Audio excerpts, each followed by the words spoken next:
what's the difference between somebody who was born in England of Jamaican, of a mom and dad being from Jamaica, and somebody born in Jamaica, mom and dad being Jamaican? We just grew up in a different city. I bet Erling Haaland doesn't get this problem when he lines up with Norway. That's what I'm saying. What do you mean? Jordi Cruyff? Oh, there's all these people. The bird camps. The bird camps. Half the American team. The other day, saying all these kids are born in England. Wow. What's on their passport? They're Dutch. They're all born in England. They've got 4 kids and they're all born in England. What nationality are they, Dennis? Dutch. But if people say, if we're Jamaican, if I tell you I'm Jamaican, I was born in England. I have 2 Jamaican parents living in a Jamaican household. Pure pap was getting talked in the evenings. Yeah. Pure hard food getting cooked at dinner time. Everything's Jamaican. Yeah. They're going to tell me, but you're not Jamaican. No. But okay, Marx is that me and Auntie born here. Yeah, Marx is not quite born in Jamaica. How you feel about us foreigners coming to play for your country? I'm not foreigner. Affinity Xtra, be extra. The views and opinions expressed in this podcast are personal and do not necessarily represent the views of Affinity Xtra. Recording. Okay, right, I'll just introduce this to get into it.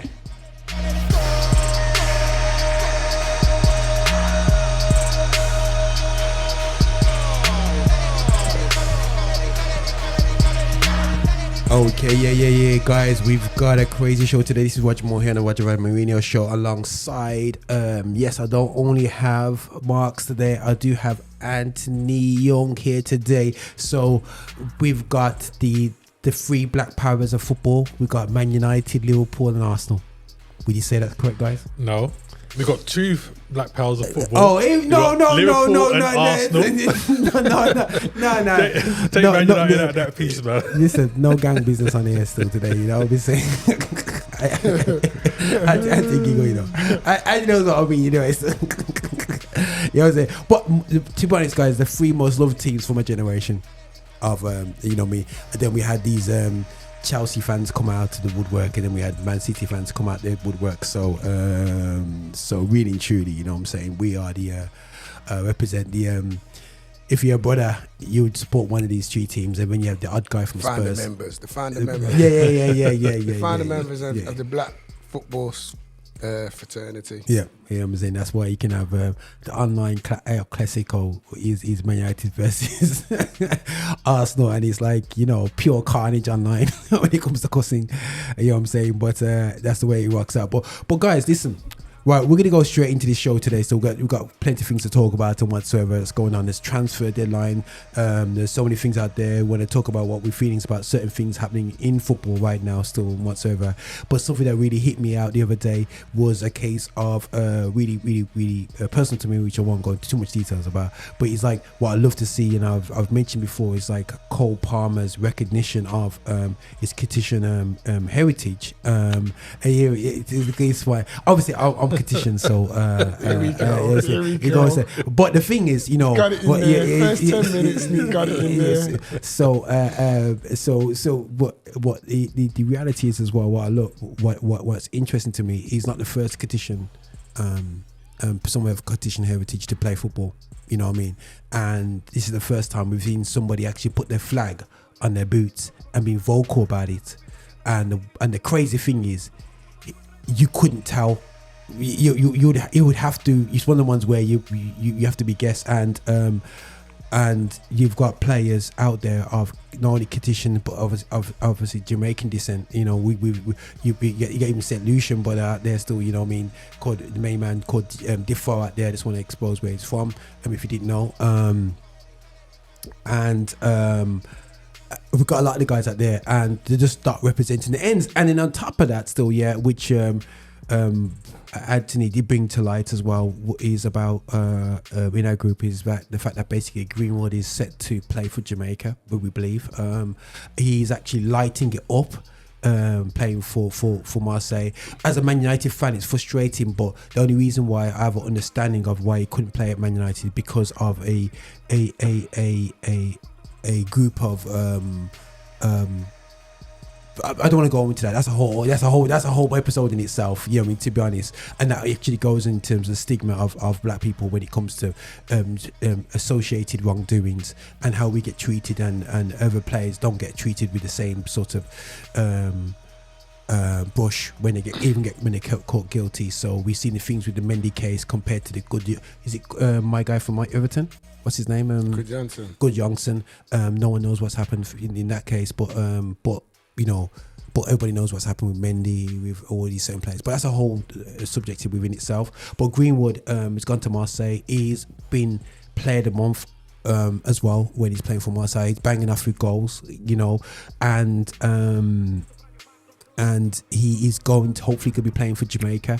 Now, also, I want to open up a can of worms as well, where Mikel did say from Nigeria he's fed up of these guys from who are playing for Nigeria coming to Nigeria after they know they can't play for England, and they're coming to Nigeria, and he doesn't like them. He wants people who want to play for Nigeria, want to play Nigeria because of Nigeria. So guys, opening with that conversation, yeah, you know what I'm saying, is it the right motive that Greenwood's going to be playing for Jamaica? And a lot of players who have played for Jamaica in the past, to be honest, guys, they can't play for England, so they go and play for Jamaica. Then is that the right motive?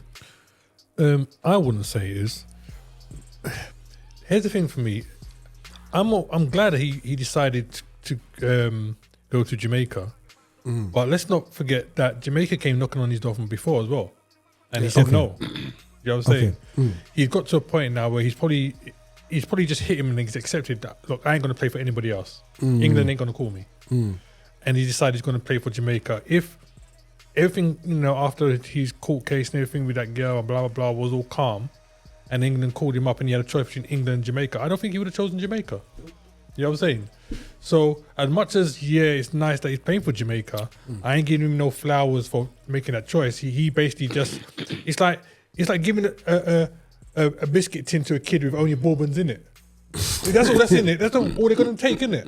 But if they got custard cream and everything in there, they got a choice. They might choose something else. That's what was presented to him. So he's going to go with it. So nice, but I can't give him no flowers. For that personally, you know what I'm saying. And in line with that, because you opened the show with that, I'm going to add the same thing with people like Cole Palmer. It's all nice you putting things in your boots here, right? But if St. Kitts told you you're going to come play with me and you choose between them and England, you was never going to choose St. Kitts. Facts. Big facts. So thing, Marcus. He's a recognition. I wouldn't be surprised if it's more a case of he's doing a little thing like just to show his dad whatever. But it's not. I don't think it's because I'm proud to think them, and if if you're that proud, go play for your country, innit? The country that you're saying you're so proud of. Simple things, innit? Real talk. That's what I'm saying, isn't it? Okay, cool. I agree with everything what Marcus has just said, really. Obviously it's well documented what's happened to Greenwood. And like you said, if that situation didn't occur or didn't go left as it went left, he wouldn't have chose Jamaica. But me, as a proud Jamaican, I'll accept him same way, my brother, because up top now it's him, Liam Bailey, Damare. Hey, we have a choice up. Yo, that's a forward line, That's a point, It is. That's a forward line, That's a point, Let's get it twisted. That's Mason Greenwood's ability has never been in doubt or question. Let's look at the facts. If you just want to look at what he done on a football pitch, you know what I mean? As I said, it's another story, the rights and the wrongs. Me personally, I think it's a bit disgrace what's been happened to him, that he's had to go and ply his trade in another country. He won't ever fulfill monetary potential he could have earned in the Premiership. He'll never do that. He's never going to do that because the stigma. But my thoughts, bruv.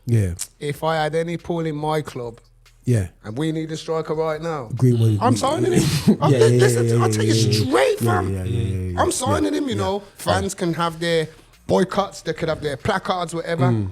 He's not guilty. He's been found not guilty. He's had none to answer to. Allow me. Because when Gaza was licking down his wife, I didn't see nobody boycotting Gaza. Bro, they wanted to lift him up, bro. You understand? There you go. There's still sympathy vote for Gaza. Yeah, man. There's still the sympathy vote for Gaza, because he likes a tot. But when he was live in a tot, he was licking down his wife. So let's not forget it. I know they're going to say, but it's different. As I said, it's not different. It's only different, but the things what the public needs to remember with Mason is we heard 2 minutes of a 20-minute conversation, and he's been condemned by the public, by society, because of that 2 minutes out of a 20-minute conversation. So it's kind of interesting how comes we've never heard the other 18 minutes. Yeah. And at the end of this, so he's gone through court and everything, and he's getting married to the person. Well, he's engaged. He's engaged. They got kids. But if you remember, Man United, if it was that cut and dry, Man United would have said they was looking. They was looking. Remember, they put the feelers out. They put the feelers out how they could bring him back in, and there was the female staff at Old Trafford saying they didn't feel comfortable. Blah blah blah. Don't know what for. Didn't trouble you when he was there before, so was he troubling you now? You get me? But hey ho. You know, so they use what they use to keep him out, which I think is wrong. So from that, and that's why he'll never get the chance to play for England. Yeah, no, because he's not a footballer, because he's got the ability. He's got the ability, but because of the stigma, and people are scared. You know, there's not many managers out there put their neck on the line and say, "I'm picking him." Same way. But you know, I'd even go as far as to say, you guys might not agree, but putting all that aside about Greenwood, I would go as far as to say that he potentially is probably the best black talent to come through in the UK for a long time. Fully agree, Virgin. Jeez, the guy's I'm trying to think, you know. It's true, Virgin, because when you stop and look at it, you know, remember him at Man United, you know. He's fireman. Remember him in that season when him, Rashford and Martial got 20 plus each. That season, I think it was the season when Bruno come and finished off the ending, and he was setting up. And that's when everybody thought, yo, Man United next season. COVID, didn't it? And we got Ronaldo. And that mashed up the Dali House. But until then, Mason Greenwood was in line to be the starlet of that thing there. Because as like Marx says, left foot, right foot, bangs off, pace, could do it job. Let's be real, he's gone to France, he's doing it. He's done it in La Liga.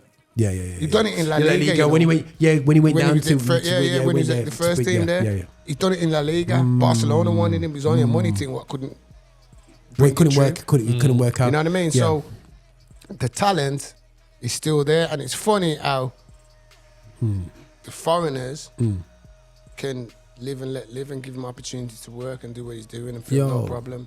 It's only the English who do what they do, but then they have a problem with Marcus, Roger, and myself bringing up saying, black this, and because we're black, they have a problem with it. But that's the reality. These are the things that are the reality of our lives as black people. This is what we're having to see and deal with. And you expect us to just like, but no, we want justice like everybody else. As I says, I'm not saying what's I'm right not or here wrong. pleading for my man. All I'm saying is, how comes Mason Greenwood didn't get the same treatment like Gaza? Gaza was licking down his wife. His wife did big article in paper, broke arm and all sorts. I remember it.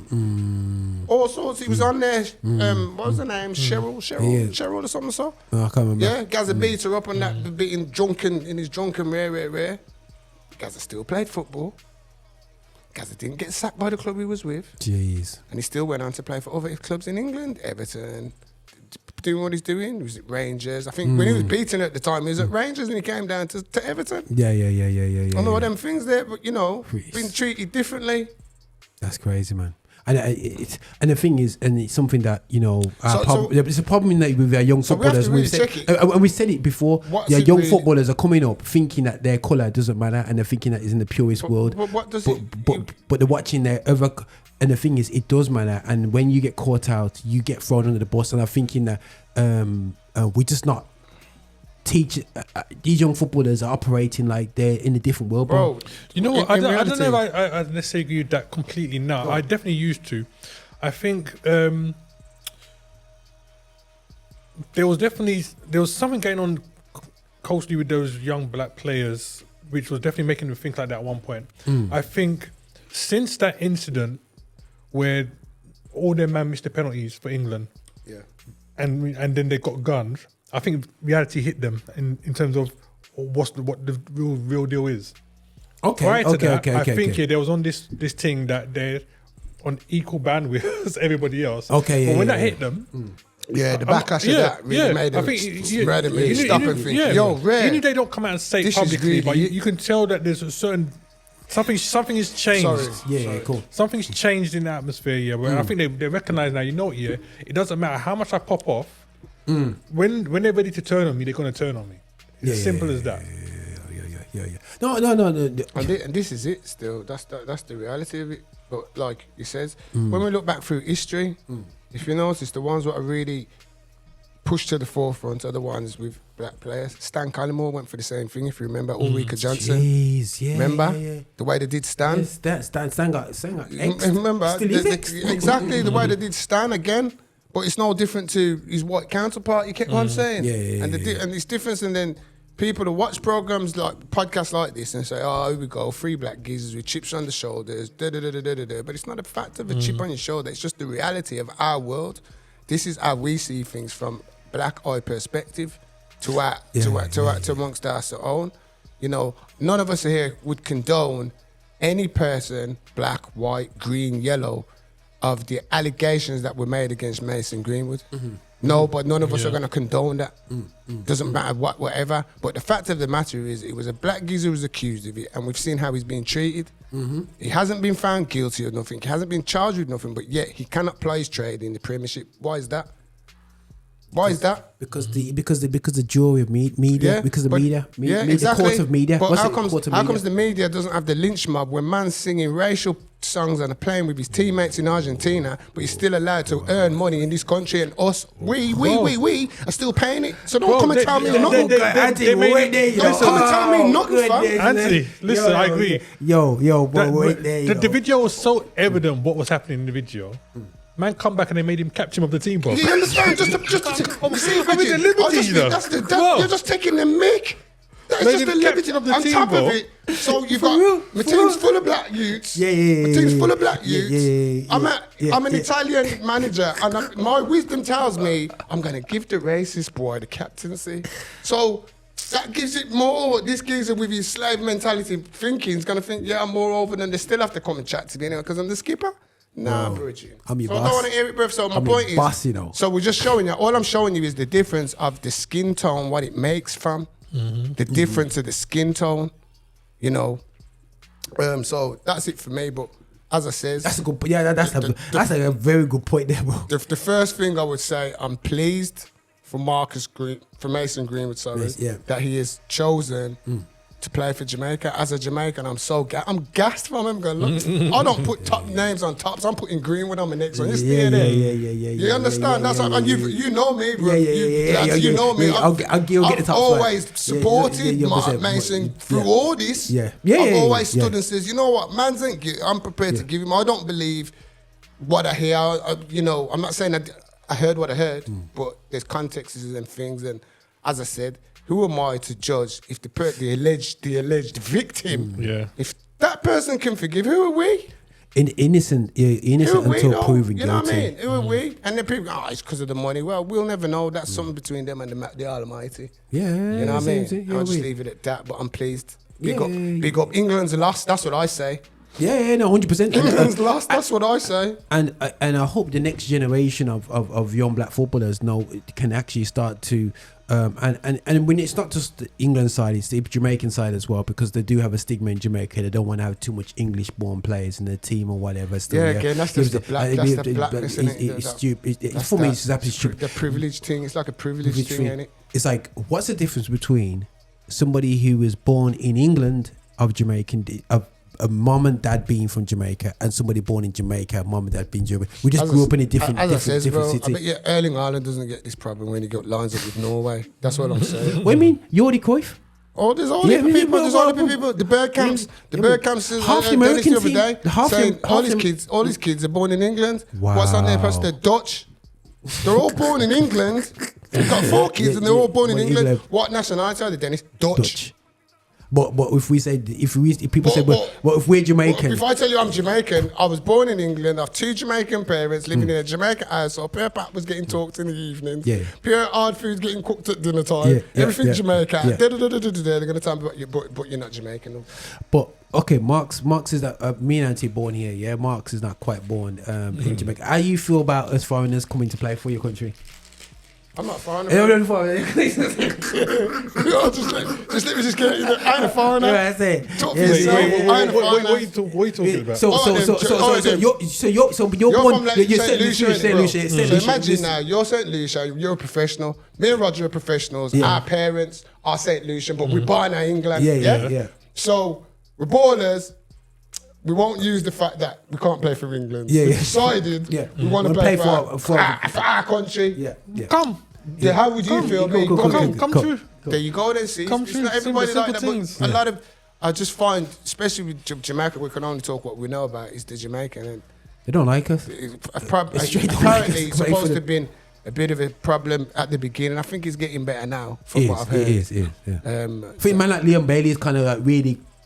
Yeah, but Leon Bailey had to get people on side himself for his own his own outspokenness. You know what I mean? So he can't. But I think because McLaren's, you know what McLaren's like. He'll be talking Pat. He's probably talking Pat now as I talk. To be quite honest, you know what I mean? You know, knowing Steve McLaren, but I think like him bringing. Had a big thing to do with Mason of course, Greenwood. man. Yeah. Man United, man. Yeah. You know what I mean? And say, like, you know, I'll look after you, blah, blah, blah, da. So, you know, it is what it is, bro. Basically, if you want to be in the World Cup, mate, come. There's no USA, there's no Canada, and there's no Mexico in that runnings. It's open season. Jamaica has to make it through. You know what I'm saying? And when they make it through, if you've got star Premiership ballers, like last time they was in the World Cup, God bless them souls, the Dions of the world, Earls of the world, they were okay, but they were, you know what I mean, journeymen, you know what I'm saying? You know what I mean? But now, no offense to them brothers, man. Talents like Mason Greenwood, you know what I'm saying? You know, so these guys could do a thing, you know. You know what I mean? If they get it together. They just need to get it together. I think the problem is just getting it together. And I think Steve has to get this together now. There's some good potential, man. Whispers at Chelsea, a young youth at Chelsea coming through the Phoenix Academy. Yes. Big baller, has got a big future ahead of him. Yeah. You know, Jamaica has got some good, talented footballers. I just think Aston Villa, I will say, Aston Villa have tapped in. Yeah. Because Phoenix Academy in Jamaica, who Leon Bailey originally came from. Yeah. They've got an affiliation with Villa. They came over. Yeah. They sent the coaches okay, over there. cool. Because they've got a couple of other players coming through down at the Villa as well. Yeah. And they're going abroad. German teams are going to Phoenix. Okay, cool. They're doing all and that. Phoenix around the corner in Edmonton as well. Yeah. Joke is. So you know, it's a good thing. And all I can say to you, young generation of footballers now, moving forward, if your people come, your granny come from Jamaica, Barbados, Trinidad, St. Lucia, or any of them Caribbean islands, and they got a football team, play for them. Doesn't matter if you get boxed up 10-0 on an international, but you're representing your country, fam. That's the proudest thing. You know what I mean? You're going to play for a nation whose people score penalties, miss penalties, they're still going to support you and back you same way. Not like this country. Because of your skin tone and you miss a penalty. Yeah. And as I says, people always like to say, you like to bring up things, but I always use factual examples. We'll talk about the Euros, the 3 Black Kings who cost England the Euros. But Harry Kane missed a penalty against France years after, and I don't recall the backlash being like that for the white lad. No. And that's what I'm saying. So that's why we say what we say, because we have examples Got receipts, man. to back it.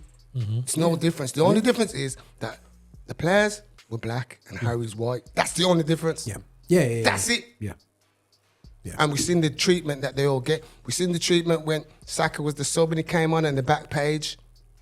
Remember? Yeah. Spoke about it on the back page. Same thing. Yeah, man. So was it black something? It was black something. Blackout. It was when the last blackout. Was it just before the Euros? Yeah. Just for the Euros. Iceland, because Iceland and black ice in it. Yeah, black ice. Black ice. Yeah. Blatantly, man. So again, you see, so when you watch this podcast and you watch these things, don't think it's 3 angry black geezers talking rare. We're not. We're just talking facts. Okay. And all we do is ask you to see it from, or put yourselves in our position, the minority. Because that's what I always do. Switch it backwards. Imagine this was Jamaica and everything was all black. And you were the minority in that. How would you want to be treated? How would you want to be dealt with? If you see certain things, black geezers getting away, doing certain things, and their white counterparts getting doing the same thing, getting treated harsher? Would you just sit there and just say, "Oh, it's just one of those things"? No, you wouldn't. No, don't. No, you wouldn't. That's what we're doing. That's all we've been doing. So we That's get what they got persecuted for it. They got no Raj for Nigel You for know Raj what I for mean? that. So it is what it is. So that's why we say what we say, and this I'm just saying. So I'm just. That's making cool. you know. You might as well just play for your country anyway, because England are going to win the World Cup, so you're not losing out on anything. Yeah, obviously you'll be a scapegoat of it all day. You're not losing out on anything. So might as well play for your country, because you're not going to win the World Cup with England anyway. So just at least do it in the sun, man. You have a cold night in Europe, man. Trust me. But why on that note, there still, while we was minding our own business a couple of weeks ago, a decent footballer from back in the day, well spoken footballer. Speaks the Queen. Look at his face, speaks the Queen's English and very, very, very presentable. Always want to get into management and join the establishment. Put out made some good money. I suppose, man. Doing Google Pixel. That's a good P. It's a good P. And he did. It was kind of funny, because obviously I'm not really. I remember the time. I remember when he was. You say it was like one of the ones you're having a bit of a tease, because he's not the first. And ironically, at the same time, in a sad way, Brian Law died. Literally the same week of that come out. And Brian Law, for anybody who knows, Brian Law played for Man United for years, then left. Dennis Law. Brian, what's that? Brian Law. Brian Law, is he talking about Brian? Always, Roger, typical Roger. No, sorry, guys. I did the most part. Some cousin somewhere. His relative, it goes, Mark. One of his relatives, from Portugal. So this is why I have co, so they check me. But anyway, Dennis Law. So Dennis Law, he passed away, and he left Man United to go to Man City, and that was a bitter rivalry back then as well. And literally, what made it worse, he scored the goal to relegate Man United. Now, growing up, watching Dennis Law sit in Old Trafford like it's for him yard after he relegated them, there's a lot of forgiveness went on there still, bro. You know what I'm saying? So that for me is a crime beyond a crime. Yeah, you know what I'm saying? Compared to Sol Campbell. That's me being outside. I don't know how you man feel, but me personally, as a football fan, I've always thought, that football fans are that this whole thing of like, if I leave my club, I can't go to a rival club. I don't believe in that personally. If a player leaves Liverpool and he decides he's going to go to Everton, I don't care. If we get a player from Everton to come to play for Liverpool, as long as he can do the job, I don't care. Yeah, I've never been one of those fans that agrees in terms of the rivalry and we can't get this and blah blah blah. I'd like, can my man come in and do a job? And is he going to do that job well? And if he can, and he could do a job better than the man that's there, bring him. Come, I don't care. I've never been one of these people that's like, bro. Yeah, I don't worry about them. Tribal, you're not that tribal. Tribalism. I'll tell you straight. Let me go into it. Funny, it's a long story. Marcus, I was in my house the other day, about a week ago. I was just going through Instagram and I saw this post, and it was like from a fan. So like a fan's like chilling in a wine bar or something, and you see Sol Campbell walking. And the man's on his phone and he's there and he's gone. He's looked up and he's gone, look who it is. Sol Campbell, Judas. Yeah. And then he called him a see you next Tuesday. You know the acronym for that, yeah? It's called him next Tuesday. So, and then he shows you Sol confront the geezer and you can hear Sol going like, you're a twat, whatever. And it kind of palms off. So, anyway, so I've seen the clip it now. So I've gone. I personally think the only reason Sol Campbell's still getting grief is because he's black. Who told me to say that? Goodness sake. Oh my days. I sent Roger. I sent him Roger some of the stuff. Some of the things that the people coming back after me on Instagram for, bruv. It's 40 years. It's a different distance. You see, and again, I'm going to say that for saying this. This is what Caucasian people do. They always try to make it a different thing. Yeah. When the crime is exactly the same thing. Now, my point was this.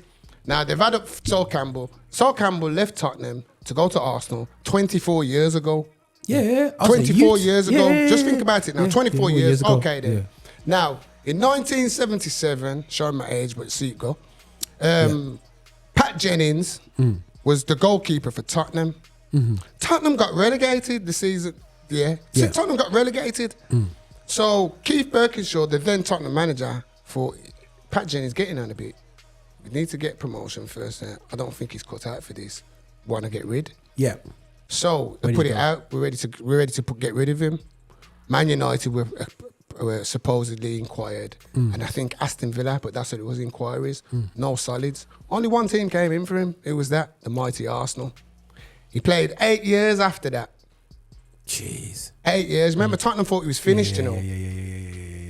He played 8 years after that for Arsenal. Left. And what did he do when he left Arsenal? Not many Arsenal fans know this, or for fans in general. Went back and was Tottenham's reserve goalkeeper for the season. Bap. Yeah. Pat Jennings. Pat Jennings was still working at Tottenham Hotspur Football Club up until 2016 as a goalkeeper coach part-time. My point why I'm saying that, forgiveness must have took place there for him to get that job back there, don't you think? So you reckon that's a quick forgiveness there, bro. Yeah, exactly. And this is my point. This is my point with the English people. So Willie Young done the same thing, made the same move, left Tottenham to go to Arsenal. Same thing. I don't recall. And a couple of pointers that I've really doing the research on it and that, because I'm doing a show on this. You know, so I've had to do a bit of research. But one thing I've noticed, right, it seems that the hatred and all that comes from Tottenham. It's not a Tottenham and Arsenal thing, it's Tottenham. And I might get pelters on social media for this as well, but I'm just saying from what I see. As you know, I'm an Arsenal fan. Now, Arsenal, the last time Tottenham won a cup, the only time Sol Campbell won a trophy at Tottenham was when the Arsenal manager, George Graham, was the Tottenham manager. Wow. Yeah? Wow. Let's have it. Let's call it. You don't see me or many of my Arsenal brethren killing George Graham, the dirty Judas. We didn't really care as a thief, and he had to go anyway. That's why we know Graham left Arsenal, because he had his hands in the till. We don't know. You understand? So he's done it. But what I'm saying is, Tottenham fans give it. But he was our captain. Arsenal's captain, William Gallas, let his contract run down and signed a free to Tottenham. Do Arsenal fans still go on about it? No, we don't. Adebayor left. Went to Tottenham. Do Arsenal fans go on about it? No, they don't. So for me, the hatred just comes from the Tottenham side of things. You understand? And I still defend what I say, that it's because he's black. Because, okay, he's done what he's done, 24 years. Football, it's a sport. It's a profession. He's finished. He's a retired man now. He's retired. Allow it. But you know what, as I says, I can't really go into it because I'm doing a show on it. And I've got some...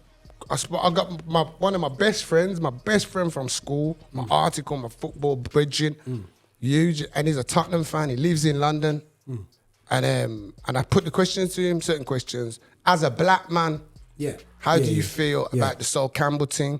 As a black man, what do you see? And he's broke it down, and I'm going to give you a snippet of what he said, just to show you. And he talked about when Marcus says about, because I'm like, Marcus, you know what? You used to play for Tottenham, and what? For me, I think Tottenham fans are bitter. Only for the fact that he went and bettered himself. That's it. One title. Why should he? One title. That's it, Bridget. I think that's the only reason Tottenham fans are vexed, bro. Because if he had all right, then imagine Sol Campbell had left Tottenham, gone Arsenal. Arsenal flopped, and Tottenham just suddenly were done. Would they use the idiot anyway? You left, and look what happened to you. But they can't say that. Campbell left, won trophies, and retired. Tottenham is still waiting for the trophies that they wanted him to stay to win. You understand? Tottenham won one trophy. I've won one trophy in 25 years. That Sol Campbell situation. One trophy, fam. We don't know what Arsenal have won in that time. But they say, but we love Ledley King. But the thing is, but you see, you can love Ledley King until Ledley King does what Sol did. That's the only difference. He didn't have the kahunas, maybe. And I suppose I wouldn't even say kahunas. I think Ledley was more. He really didn't really have a choice, and I say that for saying this because of his knees. It's not like Liverpool. It's not Liverpool were going to sign him, or Man United were going to look to sign him, because anybody who wanted to sign him, the first thing they would have said is his knees, bridging. And they know he's a baller as well. Everybody knows when you talk to footballers. His injury. Thierry Henry says it. One of the hardest opponents was Ledley King. And that's a man who didn't train. Imagine how good he was if he could train every day. You understand what I'm saying? But I think in Ledley's position, it's easy for him to, we love Ledley King, because he never had that opportunity like Sol. He didn't have the opportunity. And like my bridging says, at the end of the day, Sol Campbell had the right to choose to go to any club. The only problem he was saying from his perspective is the way you the lies you told. You stayed on public television. You said you're staying. You gave everybody that false hope. So you remember, you got all these little kids who are looking up to. Nah, but I hear what you're saying, Rog, and I'm not saying you're wrong, but I try to look at it from the other perspective. You understand? And you got all these people looking up to this geezer. He's my captain. You've gone up. I'm a Tottenham fan, die hard. I'm only 7. Sol Campbell's the man. And then Tutu's, this geezer. And then to turn around and do that was back to go to Arsenal. And then on top of that, you've gone and won leagues at Arsenal, Bridget. You was part of the right team, bro. You was part of that team and come and won the league at White Hart Lane. He did. Brev, we can say he's done the right thing now, but the thing is, Brev, I bet one thing I've always rated Sol Campbell, he's got big kahunas for even doing it. Because like he says, there's no black footballer I can see born in England who would do that today. But the thing is, make that decision. Correct me if I'm wrong. Did a black at the time? Did any of like Rocastle? There's Rocastle Davis and Michael. Who was the other one in midfield for Arsenal who won the league? Sorry, say that again. Is it Michael Thomas? Michael Thomas. Michael Thomas. Did one of them go to Tottenham? No. Okay, I think it's somebody Mitchell else. Thomas. Mitchell Thomas. Thomas. Tottenham. Yeah. Came from Luton. Mitchell Thomas. I couldn't remember. If it was one of them brothers go there. And Andy Gray from Crystal Palace as well. Remember Andy Gray with He played for Tottenham as well. Yeah. And the original one, what's his name? Something Fox. Real Fox. Played for Tottenham, Newcastle. Big baller. Yeah. And Fashion News brother. Nah, no. He played there. No. Fashion played for Notts Forest. And Norwich. Yeah. Justin. Yeah, Justin. Yeah. No, that's the one. Crazy. No, that's a good point, bro. Yeah. So but the tribalism, I think. Yeah. A lot of fans get very tribal when it comes to the football and that. And once again, black players are always in the forefront of annoyance or anger and whatsoever. I'm gonna read a couple of extras. So as I said, my brethren is a Tottenham fan. He says, "My views on Judas." Okay, cool. That's how he started. My views on Judas. Judas Campbell. He says, "See, the question was, 24 years on, how do you feel towards him?" I look on the Campbell situation from two perspectives, football culture and the people's own human rights. Okay. Campbell had the right to make any decision he so wished for his career and his life. Let's be clear about that. He served his time at Spurs and wanted to move on. Fine, that was his prerogative. Unfortunately for him, the game operates in a vacuum much unlike anything else. Innate tribal emotions underpin everything about sport, in which supporters attach emotional attachment to their team unlike anything else in their lives. Not even human relationships can compare. The emotion of the game is fundamentally what football is all about, and as the consequences, winning and losing, is the lens that each team player is judged on. For a team that is used to winning and then goes through a period of blah, blah, blah. So in Judas's case, we are talking about a local lad who joined as a boy and made his way to be captain and leading figure of the club. The way he lied and strung the club along, only to leave on a busman to sign for Arsenal, was the biggest act of treachery that a footballer can make against his former club. And I'll just leave it at that. And that's from, as I said, that was written by a black man, black Tottenham fan. Yeah. Well, he basically said it hurt. It hurt. But he's got every right to do it. But you see, the thing is, and this is why I made the comment that I think Sol gets it because he's black. Yeah. Because, as I said, he's not the first person to have done that in the Tottenham Arsenal thing. Yeah, he's the first black player to do it. But as I said, as you can hear, Pat Jennings is still welcome at White Hart Lane. Oh yeah. What do you mean? You understand? So for me, okay, we'll use I'll use Johnny Foreigner, Carlos Tevez, played for Man United, won everything at Man United, won the Premiership, won the Champions League, done everything. So you can't say he didn't pull up no trees for Man United. Yeah. And then because he didn't feel that he was getting treated properly, like the Caucasian counterparts, Ronaldo and all them, yeah. he felt, okay, safe, I'm going to take my business across the road. Man City. They did now. You remember the big controversy, welcome to Manchester, the blue? Yeah, with the blue, all that. Yeah, we remember but that, yeah. I don't really recall when you seen on the telly, Carlos Tevez come out from Man City, I don't recall all that hate. No. I don't recall all that venom. Business, you know, it's just business as normal. You know what I mean? I didn't see Mark Hughes get it as the Man City manager. Yeah. Manchester United legend, fam. Peter Schmeichel. You know what I mean? Peter Schmeichel's done it, played for City. Andy Cole's done it, played for City. Yeah. You understand? Let's not kid ourselves. Treble winners. Yeah. Treble winners. Yeah. You know? And what are they going to say? Oh, but they didn't join directly. It doesn't matter. You're still traded. Yeah. Because my argument is this: no matter what happens, Tony Adams is never signing for Tottenham. Never. And that's what my brother said to me. He says, put the Sol Campbell shoe on Tony Adams because it's exactly the same. White lad, local lad. Yeah. Grows up to become captain. The exact same story. Yeah. One's a black man's story. Yeah. One's a white man's story. Yeah. Now, I don't believe Adams would have ever done that. Yeah. Me personally, I just think he's too Arsenal for that. Yeah. And I'm not saying Sol wasn't Tottenham enough. Yeah. But like Sol I think was honest enough to say, I want to win things.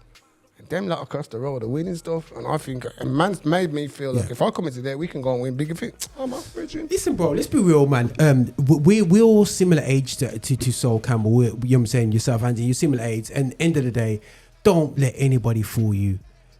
The school system didn't make us feel like we you know what I'm saying? So let's be real. We could support our teams. Yeah. And you know what I'm saying? At the end of the day, still, we still watch Brazil because why? We associate. If you had a football game on and it's Brazil versus England, Sol Campbell supporting Brazil. If it's West Indies versus England, who's Sol Campbell supporting? Don't care how posh his accenting, we've been rejected. Yeah? So as far as I'm concerned, that generation especially, listen, man, we don't know how to sort our things out anyway. Still, you know, we're 100%, man. You know, we're doing a Sol Campbell scenario now, so let's touch about transfers and opinions about transfers and this and that, whatever they're still in. Now, there's a bit of a saga going on where you got a young, he's not a young man now, he's a big man now. He's 27 years old, and the last time me and Auntie spoke about this subject, he said he wouldn't mind getting a nifty 40 and chucking it to Man United and kind of getting his player. I don't know about Marx. I don't know if you I don't need about Anfield. Wouldn't that be seen? Again, like Marcus says, Marcus wouldn't have a problem with it. But we're led to believe Marcus Rashford wouldn't even think about it. It's Liverpool. It's Liverpool's Man United hate it. No. It's not. Hatred. You know, because again, people talk about this hatred, but how comes like do Man United fans kill Paul Ince like that then? I'm asking you. Yeah. Nah, we'll just move on. I'm asking you. He played for Liverpool, you know, the dreaded. Yeah. You know. No. At the time, it's like, what the heck, bro? But like, we move on. So if we went to the city centre and we saw Paul Ince, you're abusing him because he went to Liverpool. What you telling him as a Man United fan? Are you still saying, Paul, can I take a selfie? Yeah. Yeah? Yeah, of course. So you got no problem with it? No. That's my point, Bridge. Yeah. That's my point. Yeah. But Sol Campbell's out. Imagine he was with his kids and people are calling him, see you next Tuesday. And you're out with your kids, you know. And because something you did 25 years ago, you chose to leave Dibby Tottenham to join big superpower Arsenal and win trophies. What? Bro, at the end of the day, still, bro, it's okay for and the thing is, you get abused and whatever. But at the end of the day, still, Sol Campbell became a very rich man from doing that maneuver, and that was one of the first times you ever saw a player not go for a transfer and significance. Yeah, because to be honest, bro, he put the signing on fee was in his wages and he got stupid money. And let's be real, guys. You know what I mean? If that was a white player, you'll be better. It wouldn't be hurt. People can say, "Watch it." Yeah, you can't say that. But end of the day, so it's a hard pill to swallow. You know what I'm saying? When a black man, and Sol Campbell's a big black guy, you know what I'm saying? I don't know how tall he is in real life, I don't know, but he looks like you know what I'm saying? He's 6'3", 6'4". 6'4", yeah. If I'm Sol Campbell, right, this thing that's going on right now, I'm milking it to make more money. You've done your thing you Google, right? I'll sign one of Samsung. You know they got them flip phones, where you use it on one side and use it on the other side. Yeah, look, I'll do that, man. Go to Samson, I'll do one for you as well. Yeah. Like Sol Campbell. And that worst thing is, it was just before the derby as well, wasn't it? Yeah. It was it derby? It was. It was just before the derby. And I think it was just before meltdown, and it was like a meltdown moment. What they do, though, because they did it on purpose. It's promotion. It's promotion because if you put this out just before the North London derby, rivals is blah blah blah. But the Tottenham fans bit it. Yeah, they bit it hard. But why have they bit it? Because of the facts. Yeah. And as I says, it's not the fact that he joined Arsenal, it's the fact he joined us and went on to become successful. They wanted Tottenham to bite it, because if Tottenham bite it, he makes more money. Because don't forget, them same adverts on TV and on YouTube. Yeah. So if you imagine that, how many Tottenham fans have seen, have you seen this Sol Campbell advert? By the time all them go and watch it, but man's getting more money, bro. But you know what? They're paying him. Do you know what made me laugh? Yeah, is my girl on DR Sports. She's got a Google Pixel phone. So KG was killing her still, and she got a Google phone and reading that there still, and he was and she was vexed, you know what I mean? And she's he just KG. But here's the thing, though, murdered her on the spot. But this is what I'm saying. Why I believe it's a black thing. I'm gonna show it. Marcus will know. Famous football player, played for Everton. Kevin Sheedy. Where did he come from, Marcus? Liverpool. Exactly. I remember Sheedy, and he won the league. Hold on. Yeah. He left Liverpool and won leagues at Everton. I don't recall the Liverpoolian fans burning out things and doing that. I know, mention it. And this is what I'm showing you, fam. This is what I'm showing you. Fams, you can talk about this tribalism. The one thing we know about the Scouts tribalism, it's a friendly tribalism. Yeah. Because remember, they were mixed fans. They'll be families, my mum's a blue, my dad's a red. And they're next to intermingling.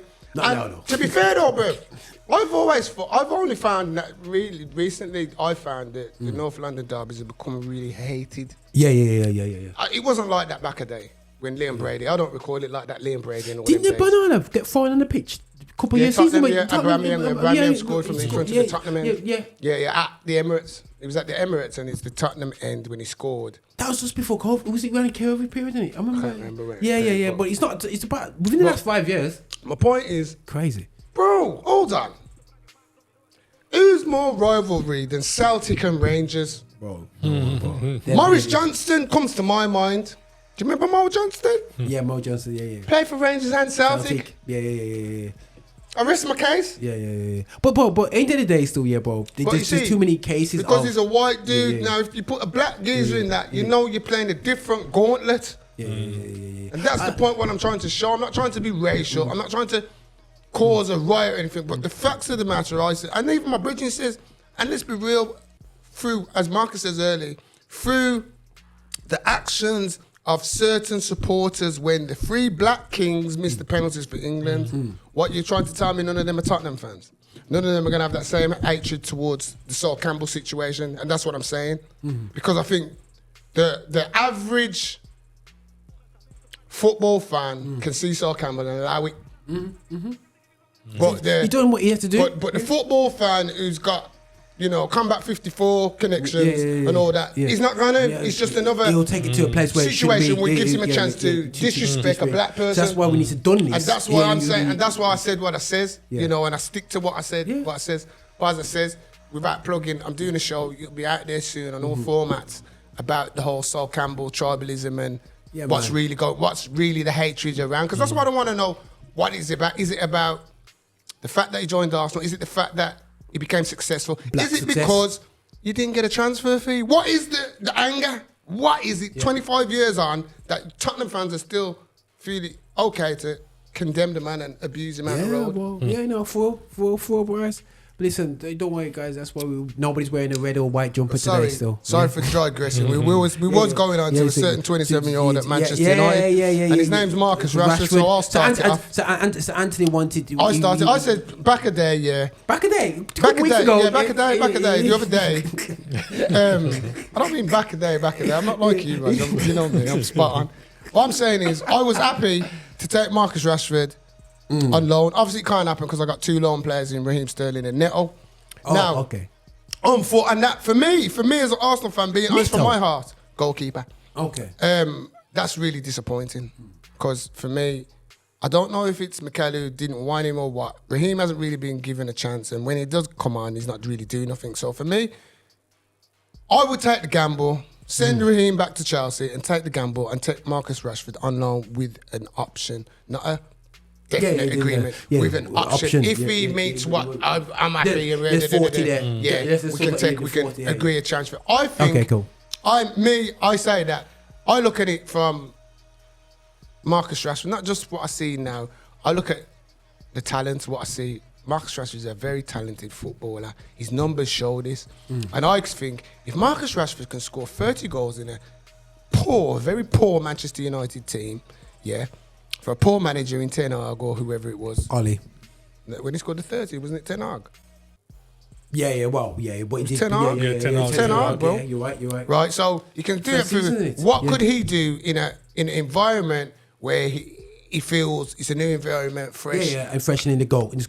No pressures, just goals, plays football.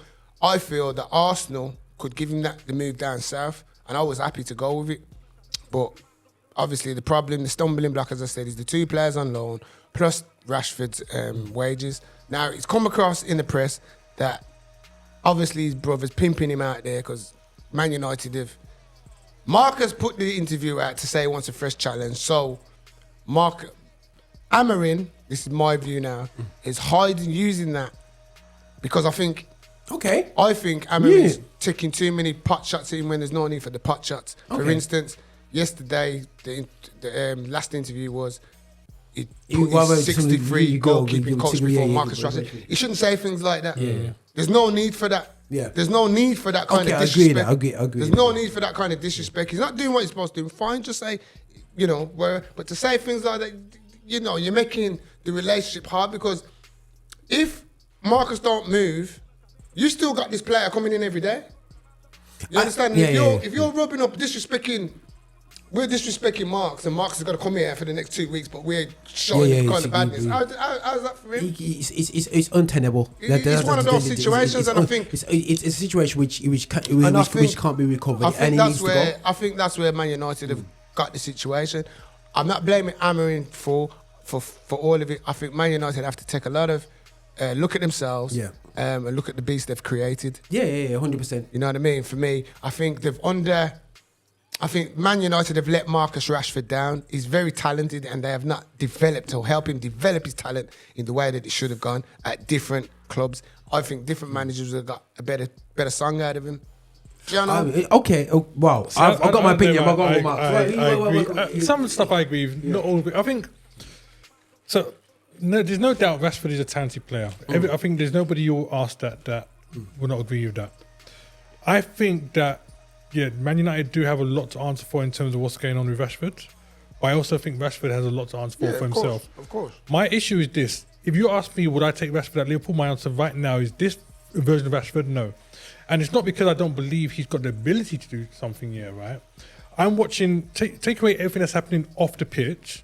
I'm just watching what's going on the pitch. I'm seeing the man in games, letting players just stroll past him. He's not pressing them. He's not even attempting. You know what I'm saying? Now, whether you want to leave the club or whatnot, there's certain little things that is just like basic stuff. Like, you know what I'm saying? You have to be doing it. Professional. Kind of thing. And I'm just thinking, is your head gone? Because if you was to come to Liverpool now, right? Liverpool are a team that presses and everybody presses together. We can't have a weak link in the middle of anything here. So if we see the team is pressing and then someone's gone near Rashford and he's just jogging past them like I've been seeing him in some of the videos online, I'm not feeling that. Because every man that's at Liverpool now is pressing. Do you know what I'm saying? It's hard to get into that Liverpool team as it is. That's why they're rotating between Gakpo and Diaz on the left and whatever. Because they've got strong players for the first time in ages in every position in Liverpool. You know what I'm saying? But that would be my only question: is this thing that's going on with him clearly mentally out on the pitch? Right? Just solely because he needs to get out of there, and maybe when he moves, something will click back. Or is this just a case of he's in a spot now and even when he moves, nothing's going to change? And as a Liverpool fan, as much as I can say that he's like one of the most talented footballers, I don't know if I would want to take that risk. Because especially when you're talking about a team that's pushing for league titles and stuff like that, you need everybody to be given 100% every game. And I think I have to chime in. You mentioned about Man United's fault, yeah, and what I will say that Man United, like the Lingards, the Rashfords, I won't say Pogba because we had some backative to where he come from. You know, they bought him from a winning situation anyway, but Man United made a lot of bad deals with players' wages. Yeah, and Martial's another one as well. It's almost you pay for potential, yeah. And we come from a generation where, you know, YTS, you get there, and it's like you don't get paid 40k for being in the academy. You get your money when you start to deliver on the pitch. You know what I'm saying? The problem with Man United in that sense is Man United have always had that philosophy of we're Man United. Yeah. We're bigger than Liverpool. So if Liverpool are offering 40 million for a player, because we're Man United, we're giving you 45. Because we had the bags. Because we're Man United. We've got the bags to do that. Because we're Man United, they think they're the biggest, so they do things after that scale. We're second biggest behind Real Madrid, but I'll tell you again. We're second behind Real Madrid in terms of big. Based on what? Size and power. I don't think so. You see, you're just living off that yesteryear and history. Would you say really you're a bigger club than Bayern Munich? I don't know. Really and truly, no. The only reason you're saying you're a big club because of your fan base, because you go career. No, I'm going according to revenues and talking about commercially. Commercially. If you're talking about revenue and stuff, then maybe. But if you're talking about when I think of I don't think you're making more of me like the Tottenham. If you look at the Premier League, I'm being serious. If you look at the Premier League right now, right, there's this thing they say the big four, big six. That's not based on commercial or nothing. That's based on results, what's going on, the position in the league table. If that's the case, you're in the big six. Listen. When it comes to Italian football, I can still put my chest. Milan ain't really done much for years. You say ain't done for years, so I can stick my chest. Borussia Dortmund, big club in Germany. You know what I'm saying? They have some madness fans. You know what I'm saying? But Bayern Munich's win a title every single year. Yeah, but that doesn't prove that you're the biggest club though. Because you're the best, because you win the title every year doesn't mean you're the biggest club. I'm just referring to capital weight. You know what I'm saying? You know what I'm capital, brev. Yeah, Man United can't be judged fairly on capital because the debt. You're one of the most indebted clubs. Revenue is coming in. You know what I'm saying? I think there'll be changes over the years. Okay, because if you're talking about revenue, outside of shirt sales, sponsorships, and stuff like that, a lot of your money is going to come from the football itself. Like, you know, where you finish in the table, what competitions you win, what competitions you win. So, for example, like winning the Premier League, I think you get about 38 mil. Yeah. Now, that's change. But what I'm saying, regardless of its change, what I'm saying is United haven't come in any position for them to be earning big monies from these competitions for a while. What we're making, right? You know what I'm saying? You're living off the past histories that you're big. That's the thing. Everyone has to talk about. I find it really disrespectful when they say, when people, I hear the players, like certain players that come out here, play for Man United, the biggest club in the world. And I'm like, how dare you? What gives you the right to? How do you think you're bigger than Real Madrid? In what sense? No, we're not bigger than Real Madrid. No, but you've got fans out there who will say, no, we're not. Is it on the pitch? 15 Champions Leagues tells you no, and so on and so forth. You get what I'm saying? Real Madrid, you have to say. From that perspective, you know, Liverpool, 6 Champions Leagues, 1 title less than Man United. The only reason you're big is because of your stadium's a bigger stadium. I wouldn't say you're a bigger club. In my eyes, I'm just being. I'm sitting on the fence. I'm not talking about Man United, Liverpool. But for me, growing up in this, I grew up with Liverpool cane in their backside. Dominating. Yeah, I grew up with world football. But the thing is, I felt like Man United almost came up at the right time, and Liverpool got screwed over because we came up in the Prem. Money bag. More modern era. More modern era. Modernisation of as modernisation. We came up at the right time, and then Liverpool got stuck. Yeah, because when you check it rightly, because I say this to a lot of Man United fans, because the Man United fans will say, like, oh, Arsenal haven't won the league in 20 years, I say, but it took you 27, let's remember. But because the old First Division changed and went into the Premiership, they don't really talk about it.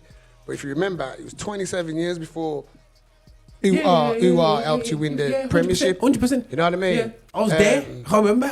So it's one of those ones. But as I said, for me, But the thing is, for me, going back to Rashford, end of the day, still, we haven't won like what we should have won, and you're giving out winners money, and the problem you have with Rashford, it's like this. Back in the day, players could take play. It wasn't a way. Back in the day, man. Decent trophies at Man U though. He's won a couple of FA Cups. No. He's won a Europa League. Let me ask you this. But the thing is, back in the day, players would leave. Players would leave and go and play for Southampton just to play every week and get half the money or quarter the money. Players don't do that now. This generation don't do that. You know what I'm saying? Like, but they need to do that. The generation of, and mentioned it earlier, the generation of players like Tony Adams, maybe Steven Gerrard. Steven Gerrard even wavered towards the end of his career because he wanted to go to Chelsea. Man, you threatened him. But the generation of players saying, this is my club, I'm staying there for 8 years, 10 years, he's gone. Now it's about the money, But I'm just thinking, as we're talking about Rashford, do you think, I'm trying to think of when this issue with Rashford really started. Do you think this whole thing that happened at the Euros affected him to that stage? Because I remember, 100%. The amount of support Saka got from Arsenal after. Yeah. I can't remember Rashford getting the same level of support from Man United. Yeah, I think it came Saka because of his age at the time, though, innit? Because he was still a teenager, if I remember correctly. But let's be real. Arsenal's are more of a black.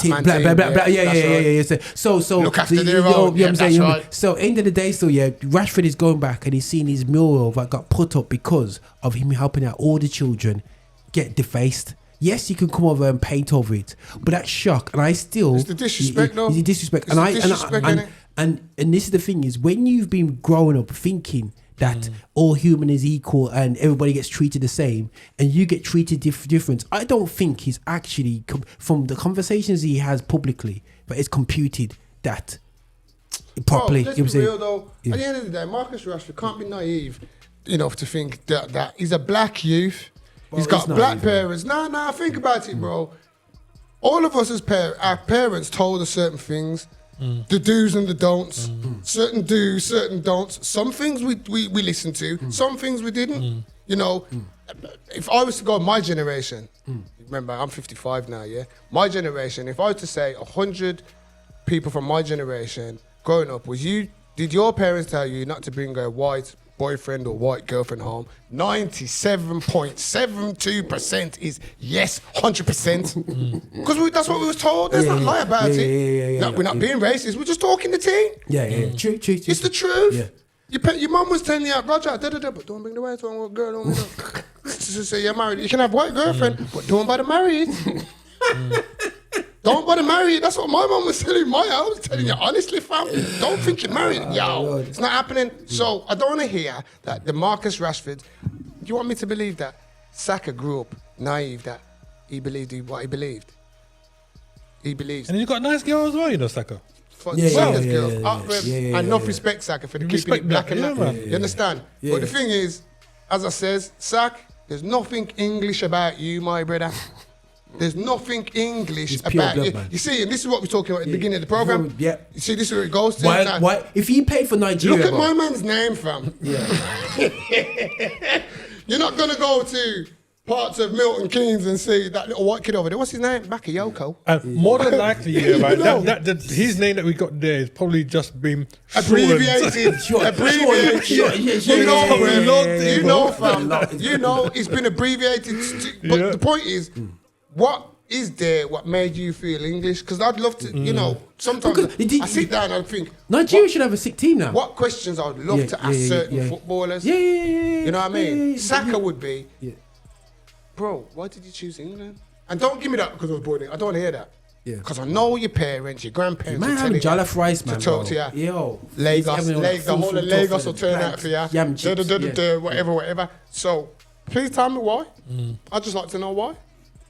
What's the big pull? Because this country did so much for me. And it's not like, all right then, I can half see why Raheem would choose England over Jamaica because Jamaica's been to one World Cup. Nigeria get to all of them, fam. You understand? So it's not like it's hard to play on the international stage. You understand what I'm saying, fam? No, 100%. Nigeria get to all of them, plus the Olympics, plus they got African nations. So they got their own thing going on. So if you want to pick Nigeria, you could rep Nigeria to the hardest. Yeah. You understand what I'm saying? Yeah. It's not like me and Marcus look at Jamaica, St. Lucia now. You got to really make that. Marcus a real hard one, you know, fam, because England won it. You know what I mean? So it's one of those. So I just don't understand it, fam.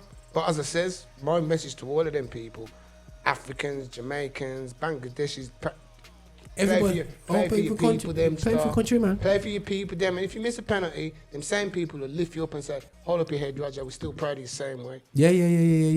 That's what happened in those countries. Not like this country, when people in Birmingham were getting punched in faces, people were getting pushed into River Thames and all sorts because Marcus Rashford, Sancho and Saka missed a penalty. But no white people were attacked when Harry Kane missed against France. And this is a tough reality, and I think that for Rashford, he's in a path. This will be interesting. Do you guys, just last question on this: is he going this transfer? Can't see. Because he's talking about Barcelona, innit? They're talking about Barcelona. Barcelona are generally interested. He has said. How can Barcelona be interested, bro? They got no dough. Yeah. They're just about got Almo to get registered. So I just don't understand it. Bro. But here's my thing though. How comes the football allows Barca still to be doing this kind of rubbish though? Oh boy, that's a whole nother subject. That's another story. You get what I'm saying, that's fam? a whole nother subject. It's a joke thing, bro. It's Spanish football. But we're worried about FFP over here. Newcastle can't operate. I go on like Chelsea because of FFP. I think Barcelona going on broke and still buying players. Barcelona being encouraged a bit, because Rashford has come out and said that he's willing to take a pay cut to go to Barca. Yeah. So maybe they're trying to think that's going to be a serious pay cut. That's going to be a serious pay cut. But I tell you what, the transfer I do want to talk about is Arsenal's one. Because you guys just signed that youngster Naipan. Oh, we got him. Have we got him? Yeah. Quality player. He's a quality player. Talk to me about this player. He's a baller, yeah, he's a proper baller. He's been playing first team since he was about 15 in Rosenborg. He's a proper baller. Sentiment plays the old guard My role. question to you though, and is this year, man? Go on. Why you need a striker? Would you? Yeah, that's what I was going to say. It's like, wouldn't you have preferred your guys to go for a striker? Bro, Marx. We're too at the wrong end of the show to start asking questions like that, fam. Really and truly, but I'll try and minimise it as quick as possible. 100% yes, you're spot on, bro. Answer your question. Definitely. But the problem is this. Show me the striker to sign. Yeah. Show me. And one thing, me and my Arsenal group was having this conversation the other day. You see the thing about football, this generation. I remember my team, Arsenal. Remember back in the days, Arsenal was they used to call us the Bank of England club because we used to do things prim and proper. We never put our stuff in the papers. You always Arsenal signed the player when you see him sign. You never knew Ian Wright was signing for Arsenal till it happened. You didn't see all them things. But nowadays, we're putting our laundry into, you're not airing our dirty laundry kind of thing.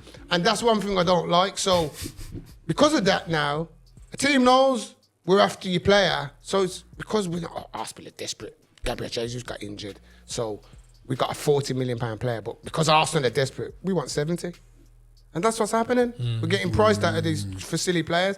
Me personally, wait till summer.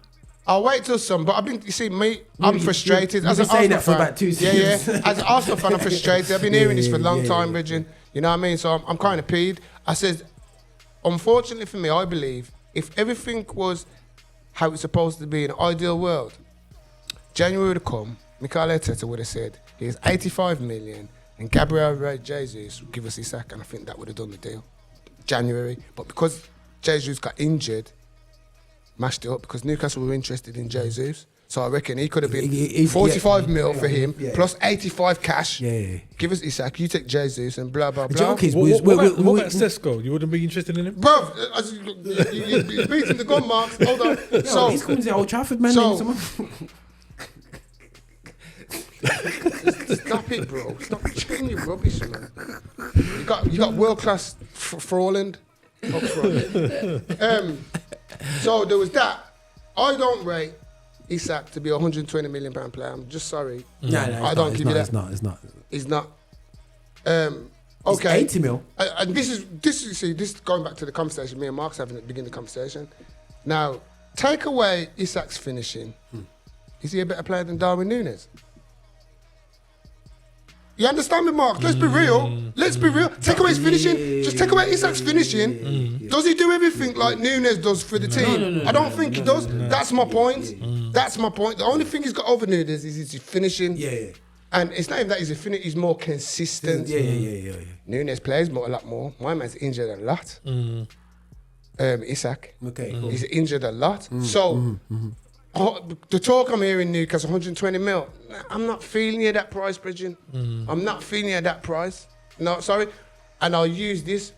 The only way I'll give you 120 million for Isak if I was buying Isak, Newcastle got to go and either win the FA Cup or the Carabao Cup. The reason I say that, because when West Ham sold Declan Rice, why was they telling? Yeah, because Declan's helped us win a trophy. That was the talk. That was the talk. True, that's why it was rare. So if that's the case, I can understand. But even then, the trophy that you win in Carabao Cup, really, again, because it's Newcastle and we know the desperation of Newcastle and the trophy. But for me, but then, because I know football, Benjamin Sesko is fire. I was saying to my Bridget the other day, in my group, I says, right now, if I was influential at Arsenal, I mean, Mikel Arteta's here saying, Mikel, just go and get that Sesko, Bridget. We can get that Sesko for 75, say 75 now in January, 75. We've still got 80 million then come summer. And he's like 22, isn't he? So he's 21. 21. What about that youth at Real Madrid? What you? The one that just gone to Real Madrid, the Brazilian. Wasn't you by him? Wasn't you by him? Who you talking about? Hendrick. Wasn't you by him? No, I'm asking. I'm asking you. Why are you telling me about Hendrick? Why are you telling him about to my club? Hendrick could never go to Arsenal. Hendrick could never go to Arsenal. Yeah, no, I just check it as Real Madrid. Not at this stage. He wouldn't go to Arsenal because he's too much of a Real Madrid fan. Like I'm talking about, like he actually. You know them Brazilians, bro. You know what they're like, bro. It's going up. You know. I'll tell you who I would take for Real Madrid is there's got a striker called Rodriguez, young guy. I think he's Argentinian. I'd take. He's quality. From Real Madrid right now. Turkish brother. I'm taking Arda Güler. Oh, the Turkish brother. I'm taking him. Cold as ice. I'm taking him. Cold as ice. And I tell you who I'm taking as well. Testing resolve. Rodrigo. Number 11. Rodrigo up top. What are you going on like you don't know who Rodrigo is from?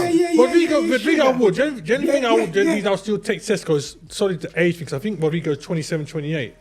So I don't think he's that old. I'm sure he is. Nah, man. Rodrigo's about 22, 23. Rodrigo's a problem, man, because the problem is when Vinny's out, he can come in and just. The problem is. Rodrigo has been linking up with Mbappe. He's not that old. He's 24. Yeah, he's 24. on a serious level. So okay, right. Here's the question now. It's a beautiful question. Rodrigo, your manager Nationality, yeah? Big game, yeah? Big game, and you gotta win, yeah? Is it Rodrigo or Vinny? That's how it's going on down. It's not even a question, bro. What do you mean it's not a question? It's not a question, because bro. as a team, bro, you know and I know. Marcus knows. That's what Marcus is saying. It's not even a question, bro. It's not a question. Vinny or Rodrigo, it's not a question. If you ask 100 coaches, they're gonna tell it's not a question. It's Vinny all day, every day. It's only those clowns at the Ballon d'Or. Right, the Rodri's family who paid them off to win the trophy, just wanted to make again disrespecting the darkies, but we don't want to talk about it. You know what I mean? But yeah, Ronaldo did. Ronaldo told the truth. Ronaldo told the truth, Bridget. This trophy is about attackers. He told the truth, man. He told the truth, bro. He told the truth, bro. We've always fought it. We fought it back when Cannavaro won it before. What's going on here? Yeah, it's crazy. But looking at the Real Madrid and how it's a very brown team these days, yeah. Bro, most teams are brown. But you see Real Madrid now, so yeah. AC Milan are not like. They've got quite a few brothers going on down there and all. Bro, it's crazy. But then I'm looking up front. So up front, if you had to pick your attacking lineup for Real Madrid, you've got like... it's all dark. Yeah, bro. You got Mbappe up front. You're keeping Mbappe straight. You know what I'm saying? It's all dark. Who are you playing on the right at Real Madrid? You like obviously Vinny's on the left. Real Madrid's on the right. Rodrigo on the right. Here's the thing: Hendrick is such a sick player as well. That's the only thing for me is I think Hendrick, he'll get game, but I would love to play Hendrick in every game because he's that sick. Hendrick play for me. But I think what happened there, typical Real Madrid though. I think what they should have done really for Hendrick is bring him in, but loan him out. Loan him out. Yeah. Loan him out. So give him like a 2-year loan at a club. Yeah. So when like Vinny moves on or Roderick, he comes in now and he's ready to hit the ground running. Because you know what I mean. I don't think it's fair. I don't think it's fair to him how they're doing it. It's not fair. Give him like a 10 minutes here. Nah, I don't think it's right to doing that because he's a talent. He's a very big talent. But for me, if playing Real Madrid top 3 up front, I'm playing Vinny on the left. Yeah. Kylian, you know what? Kylian down the middle. And on the right, Rodrigo. It's Rodrigo. It's got to be Rodrigo or cold as ice, you innit? Arda. Yeah. Oh man! But don't forget, hard. Don't forget, who you can play in behind because the problem you have in midfield is this: you got Jude, you got Jude. You see, the only problem what's going on with Madrid and Valverde is because Madrid have got the injury problem. Madrid's midfield should be it will be gone. Tuchemani, Camavinga, Valverde. That's the midfield tree. Or Jude's going to be in there somewhere. So Jude, wait a second, Jude, Valverde, Tuchemani or Camavinga. It's got to be 3 from 4. 4, yeah. It's going to be 3 from them 4. Who's your main 3? See, for me, I'm playing. Okay then. I played Tuchemani. I'm playing Tuchemani because he's the whole. But it's a hard. You see, it's horses for courses. Tuchemani and Camavinga kind of can play similar. I was just going to say that. Yeah. Well, who do you prefer? I think Camavinga's the more mobile of the two. Yeah. But Tuchemani is more. And I think that's why they play Tuchemani at centre half. Because he's more static in that sense. So for me, if I'm going from that, it's Valverde, Jude, and Camavinga. Okay. You really. Mine would be slightly different. Funny enough, I actually would play Camavinga and Tuchemani both. And Bellingham in front of them. And then Valverde would come off the bench for me. But the thing is, Real Madrid's team here, right, is the way that their players are is so difficult. Because, like, for example, I believe personally, Mbappe's strongest position is Vinny's position. Yep. Yeah, his strongest position isn't up top, but you ain't got no choice but to play there because of Vinny there. Because of Vinny there. Okay, let's go to the back 4 now. You got Albert left back. I'm not too worried about Real Madrid's back line. I don't think left back. Yeah. He playing centre half. You know what I'm saying? Next to at the end of the day, Rudiger and Albert together. Yeah. Rudiger and Albert for me. Yeah. This is where Marx is not going to like what I'm going to say, but that's Trent. I think Trent. I'm talking Van Dijk. Me personally, Real Madrid, because you know me, I'm Real Madrid through and through. You can keep Trent. I'm taking Van Dijk, Bridget. I'm telling you straight, because if I've got Albert and Van Dijk or Milito and Van Dijk centre defence. Yeah. Doesn't matter what's going on in the wings, bruv. Doesn't matter. See, it's not so much that I don't like it. I haven't got a problem with Van Dijk leaving Liverpool, you know. I just don't see the point in him leaving Liverpool. And because I'm looking at him. No, there isn't. I tell you, if Van Dijk was like in his mid-20s, that's different. Van Dijk is an older player now, right? Before he died? He's got maybe another 2 years, right? Like I said in the last one, like I said to you before, there's nothing that Van Dijk can win in our league unless he turns around and says, "I just want to win a trophy in Spain." That's the only thing. But there's nothing he can win at Real Madrid that he can't win at Liverpool. He's on track right now to win every trophy at Liverpool right now. We're in every cup competition. No, but it's true. It's true though. It's so true. See, you put your money where If Van Dijk was Joe Gomez's age, I really hear what he's saying. If Van Dijk was Joe Gomez's age, I say, you know what, that makes sense. You got another good like 6-7 years. I think you go there, win bare things, blah blah. That makes it even better now for Van Dijk because he's 30 what? 2? Must 32. Yeah, 32. Might even be older than that. Yeah. Okay, he's 32 and he can go to Real Madrid on the free. As we says, the biggest club in the world, the most successful club in the world, Real Madrid. And you can go to them on the free, getting £400,000 a week free. Warmer winters, we have winter breaks. You know, not as much as I get protected by the referee. He turns 34 this year. And I'm playing with the best team. I'm playing with Jude Bellingham. I'm playing with Vinny Juniors. I'm playing with Mbappe's. Bruv, okay, I've won a Premiership at Liverpool. I can win 2-3 La Ligas. I've won 1 Champions League at Liverpool. I can win 3-4 at Real Madrid because the history shows that's what they do. So, At my stage of my career, at 34, and I can join Real Madrid on a free. That's a hard thing to turn down, bro. It is, and as a footballer, it is. I'm just saying, personally, it'll be hard, especially because you know they're going to give me the money. Of course, it's hard for you to let go of. Well, but and it's not even 20 just that. right now I just look and think to myself, you know what? Yeah. If I was Van Dijk, I mean, again, I think very, very, very differently when it comes to football. Because if I was a professional, no, it's not even about Liverpool. If I'm a professional footballer, right? Obviously, I want to get paid my money. But the thing is, real footballers get paid stupid money anyway. Yeah. But my thing is, I want to play more games. You know what I'm saying? I want to play more games. So like, I would always choose to play more games rather than saying I'm going to end, doing another 50,000 on top of my contract or whatever it is. That's just me personally. Yeah, that's what I would do. I just think Van Dijk. Don't get me wrong. Yeah. Definitely, like Ant said, if he goes to Real Madrid, chances are he's going to win another 2-3 La Ligas. You know what I'm saying? Yeah. But I'm just thinking, apart from that year, right, I still don't think there's anything apart from winning trophies in another country. There's nothing that he can achieve as a player that he can't do at Liverpool. That's all it is for me. He's not playing with Kylian Mbappe at Liverpool. He's not playing with Vinicius at Liverpool. That's what I'm saying to you. No, he's going to go leave Liverpool. He's going to leave Liverpool, go back to that new space age Bernabeu. Yeah, he's going to go there. Whoa. He's just gonna feel the ghost of Di Stefano just touching. Okay, right, bro. All right, Vinny Junior and Mbappe, and Rodrigo, top players, yeah, right. Alba, but Thibaut this is just my thing, yeah, right. Yeah, go on. If it was Ronaldo or Messi or man like that, that's different. I don't think the status of them guys we just mentioned is high enough for me to say. It's my career's thing to say I need to play Vinny or I need to play Mbappe. Whatever. If it was Ronaldo or Messi, have you been to Liverpool in a win tonight? Bro, if it's Ronaldo or Messi, don't forget, because Diaz is a very good attacker. Salah is a very good thing. Yeah, if you were to say different calibers, bro.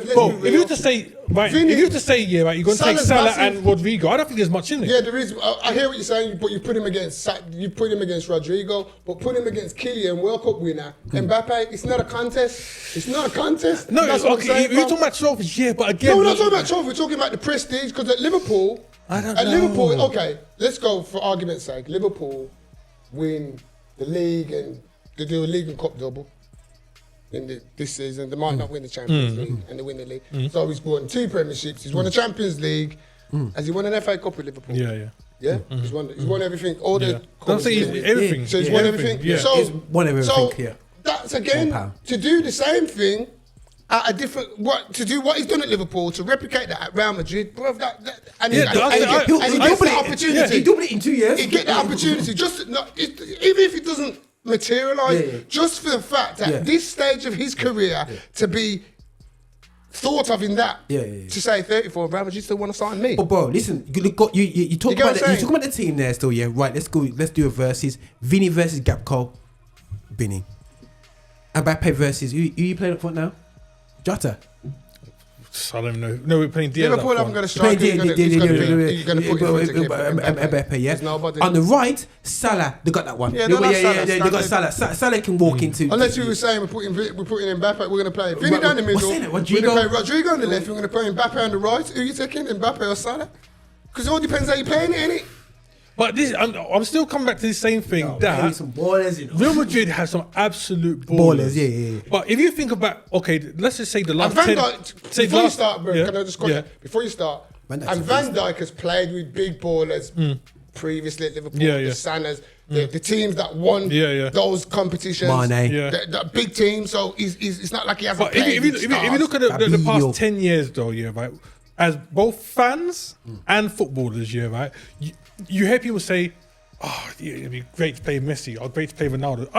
People would admit how great the Real Madrid players are, but you don't say, "Oh, I would love to play Bellingham." Or I would love to play Vinny. I know what you're saying. I know what you mean. There's a certain sparkle about the other two. From that perspective, Marx, I see where you're coming from. But at the same time, I think he could still get excited to think that talent Bellingham to play with him, to play with that talent Bellingham. Bro, that's a man them team, man. That's a man them team. To be behind and watching Kylian Mbappe, you know what I mean? Well, like I said, I ain't got a problem with him going. I just don't see the point. But at the end of the day, Van Dijk here, he's been a loyal servant to Liverpool. And magic. You know what I'm saying? He's the same thing. It's the same thing with what's he called, Gerrard.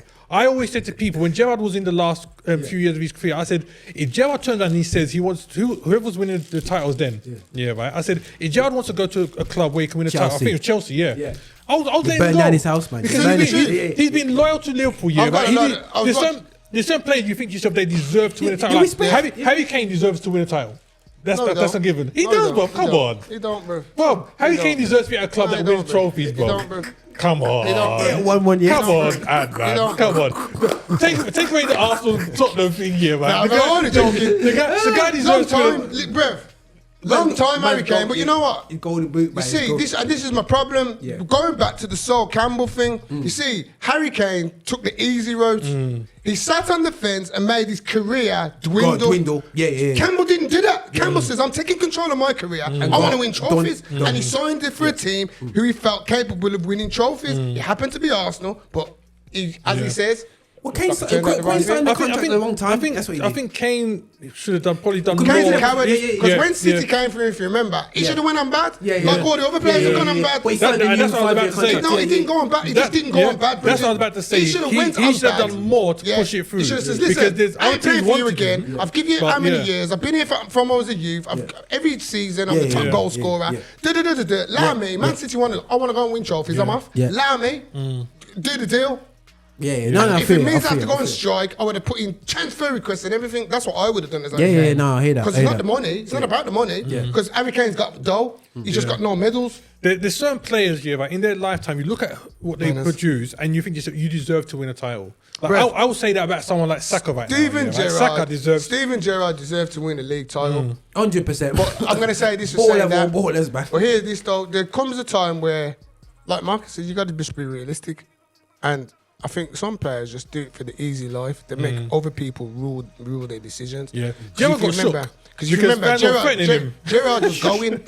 Gerrard went to Chelsea. He was going to Chelsea. He got shook. Remember when it was burning the tops and everything, and he got shook. As Marcus said, he got shook. He got threatened, and he just thought, allow that. Because he would have got to the stage of a Sol Campbell situation in the sense of Gerrard, because Liverpool don't ramp, they got mafia down there and all sorts. You understand what I'm saying? So they would have things could have got. But like this, we know where you're from, bro. You see how good Salah is for us. I think Liverpool fans would be more willing to let Salah have gone than Gerrard. They love Gerrard. Yeah, Gerrard's one of their own, bro. It's different. It's a different thing, and but for me as well. Where I say Steven Gerrard's a bit of a coward, because like I was watching an interview with him the other day, and it was Mourinho was sitting next to Mourinho, and they were saying that Mourinho was laughing. He's because what are you laughing? They're asking him because he says, do you know how long I've tried to get close to this man? Tried to sign him on 3 occasions. Tried to sign him for Liverpool and for Chelsea. Tried to sign him at Inter Milan. He tried to sign him at Real Madrid. Now, how are you turning down Inter Milan and Real Madrid for Liverpool? No disrespect, No, there's real talk. You know what I mean? It's like that video I sent with Michael Richards and the money, and he said just to go and live in Birmingham. You know what I mean? So it's one of those. But people do things. I wished him. But people like to talk about one club like Steven Gerrard. Nobody talks about Ryan. Ryan Giggs had opportunities to leave Man United on so many occasions, post goals. But he was winning though at the same time. It doesn't matter though, bro, because they didn't, because they're Manchester youths, bro. That's what they're saying. I think the fans definitely go on different when you come through. When you one of their own. When Torres left Liverpool to go to Chelsea, nobody cared about that. But the idea of Gerrard going to Chelsea, right? Wow, I've never seen a stink like that. Yeah, because at the time, Torres was stinking at the place at the time. He came back from an injury, I think it was. And he just wasn't the same player. You got rid of that quick, man. You quickly said, yo. That was a good investment. That's a good bluff, man. You know what I'm saying? He what Chelsea did to us. It was a great bluff until Kenny Dalglish wasted the money on Andy Carroll. But I still can't take that, Kenny, but the only thing you got to give King Kenny for right? He brought Suarez. King Kenny, right? I big him up, right, for what he's done for Liverpool club, right? But his second coming to Liverpool, right, in terms of he come and he literally said he wanted to build a British team. You know what I'm saying? I'm not going to get into any of the racial side of that. The guy literally came in and said he wanted to build a British team, brought in Andy Carroll, brought in that waste man Stuart Downing that I've never seen an attacking midfield in my life that goes a whole season with no assists, no goals. What is that? He can pass the ball, bro. He just got pure Englishman, right, and mess up the run-ins. You know what? The thing I love Kenny Dalglish because I remember Kenny Dalglish as a player for Liverpool. He was a different. He was a beast. You know, I didn't hear no Liverpool fans vex after the first week when Kevin Keegan left because of what Dalglish brought to replace. But as a manager, he left a few decisions to be desired. And my big problem with Kenny Dalglish, I respect what he did for the families at Hillsborough. I don't forget that. But the whole Patrice Evra Suarez thing, he was the manager who allowed the team to wear the T-shirts. The T-shirts that supported the racists, what Suarez did. And we all know he was found guilty. So that's when I kind of lost a bit of respect for Kenny Dalglish. Yeah. And the reason, and you know what hurt me more? Because I know Kenny Dalglish was very close to John Barnes. Yeah, man. Because if you remember, Celtic, man. He was Celtic. Kenny Dalglish was director of football and brought John Barnes to be the manager. So you know they were close. So that was that really kind of tarnished my thoughts of Kenny Dalglish because I've always because as again people, this is what black people do. We look on people like that. So we look at white folks who look out for us. I mean, one of my biggest white heroes, Ian Botham, because I remember what he did for Joel Garner and Viv Richards when Somerset wanted to sack them. You understand what I'm saying? I don't forget things like that. I don't forget. Ron Atkinson back in the day. Ron Atkinson, I thought Ron Atkinson was one of us until the truth came out. Until the truth came out, he got caught on camera, and that was it. But back in the day, man would have took shots for. You couldn't trouble Ron Atkinson around me. He's got his shades on. We can walk down hands so bro, and he would have been you nice. Know, you can say, Mom, I got this white geezer coming for dinner. He's Ron Atkinson, bring him come. She get some soup for him, you know. Yeah, anything. But then the truth came out. Then the truth came out when he was nigga. That's how he called the M word. That's how innit. When he was doing the commentary. Got caught. Got caught live, bro. Got caught live, bro. And I remember seeing him one time in the hospital. That's a setup, man. That's a setup. I seen him in the hospital. I seen him in one hospital one time, and I was going, I seen him, and I went, Run. Is it all right, man? Because I don't talk to you after your Dasa incidents. Lamb, man. I just carried on. Exactly what I said to him, just kept it moving. But it's just the same because that was a setup, man. Because he let the man through, bro. At the time, I was tough, man. He went to Man United. He said, "Yo, Winnie, come up here." You know what I'm saying? All these guys, he was on it. And to see Paul Maguire, you know what I mean? Listen, you got no knees, but you're my baller. You know what I mean? You know what I'm saying? They went down to Villa. You know what I'm saying, bro? He can still drink, bro. Yeah, you know Ron Atkinson was like, you can still drink, bro. Yeah. Don't worry about that. I know Fergie doesn't let you drink down there anymore, but you can still drink down Villa. Yep. Yeah, it's standard. And we've bro, just it's crazy. But listen, guys, this is an overextended show because Been a great show, though. You know what I'm saying is we have Marx, you know what I mean, representing. You know what I mean, we've got like the Three Islands, man. You know what I'm saying, are represented here still. You know what I'm saying. So from the you know what I mean, and can I say one thing? Go on. Big shout out to Roger's family, Cole Palmer. Big request to Cole Palmer. I know you're watching. If you're watching, get in contact. See this geezer here? Look at the family resemblance. He's a bit darker than you still. He's a bit darker than you, Cole, but he's your family. You understand? He's your family, fam. He's done tell me the story. Listen. Your people, Ozzy. All right. Ozzy. Mr. Martin. Listen, Martin's man. Listen, that's funny, man. Cole, no, serious, on a 100% serious level. This is your family, fam. So we're expecting Chelsea signed tops. We want tickets to games, and we want at least once a month access, yeah? And enough respect for the St. Kitts flag on the boot. And I noticed that they got it a bit mixed up. They put the St. Kitts and they was trying to push it with the Vibes Cartel tune. Just for you people, Vibes Cartel is Jamaican. He's a Jamaican dancehall artist. Because he was put. Yeah. But big up there still. Yeah, so we've been singing. So big up, Cole, Roger family. Roger family. So Cole, you done good. You know what, Gareth Southgate, because Cole could have played for Portugal. Tell you, Roger. What? Get lost. This geezer get lost, man. That's the other side of the family, man. Isn't it? Roger's got Portuguese family. He's related to Edgar Davids' crew. He's related to a lot of people, Roger. I'm just letting you know. Marcus will back me up in the entire truth. Where's that fair man's French? Good Portuguese. French now, you know. That's a new one. That's a new one to us. I know about the Portuguese and I know the French. You know what I'm saying? You know, so but anyway, so yeah, but listen, guys, you know me, I'm used to this anyway, so you know me. But listen, guys, nothing but love. Guys, word up for coming true. Listen, this is Roger Van Moorinho Show here on Affinity Xtra. We're here celebrating gospel music, Black Origin, and we're here. This is the Roger. Yeah, man.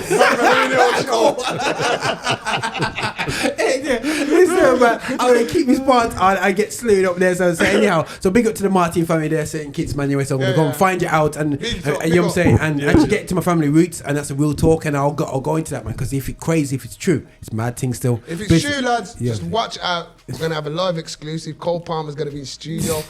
Answering questions to his cousin, to his people. We're gonna get some of them stories. We're gonna get some of them stories. You know, when Roger used to teeth out the things from back at the day. Cole was a little baby and that. We're gonna get all them stories and all them kind of things there. Don't worry, man. We got ya. Listen, we could do Mark already, man. See, so we're gonna expose at Mark's. Not even expose at Mark's people, man. Still, Mark's got bare cousins, man. Jermaine Defoe, don't ramp with Jermaine Defoe, you know. Don't ramp. So we take Jermaine. This is Jermaine Defoe's family over here. We're showing you where we're going now. This is Jermaine Defoe's people. At least mine is actually confirmed. 100%. This is Jermaine Defoe's people. Real big cool. up Jermaine, because I rated you as a brev. I so much wanted to sign for Arsenal. That's truth right there, man. That's truth right there. That's truth right there. You know, I wanted to sign for Arsenal so bad. It hurt me that Arsenal let Tottenham get in. Sol Campbell and Defoe. Do you know what though? Do you know why though? It hurts me, bro. To know that Jermaine had such a wonderful career and he's got what? What's he got to show? That's what I'm saying. Did he get FA Cup at Portsmouth? Did he get FA Cup at Portsmouth? I can't remember. I don't even know if he was at Portsmouth. And it's a shame to know that somebody was look like Marcus said. Harry Kane needed the title, but so did Defoe, bro. Defoe needed his talent deserved, and that's why I'm saying. I can't. I'm not going to sit here and say Sol Campbell was wrong. I get the rivalry. Would I want Tony Adams to have done the same thing? No, I wouldn't have. I'm not going to be a hypocrite. But at the end of the day, as an individual, I don't think I'd be still slating him on road. I respect his decision. Yeah. And look what his decision made. He won. He's done all right, man. He's invincible, bro. He's done more than all right, man. He's done more than all right. But listen, guys, nothing but love. Here we are on the RVM show. What's going on, people? I'm DJ Xtra. Make sure you check out all the stuff Affinity Xtra's got going on, man. We've got loads of content, loads of things coming out. Make sure you like, share, and subscribe to the channel, you know. Listen. Don't go anywhere, you know. Make sure you like, share, and subscribe. Subscribe is the main thing. Make sure you subscribe to the channel, like it, and share it with your brethren, yeah?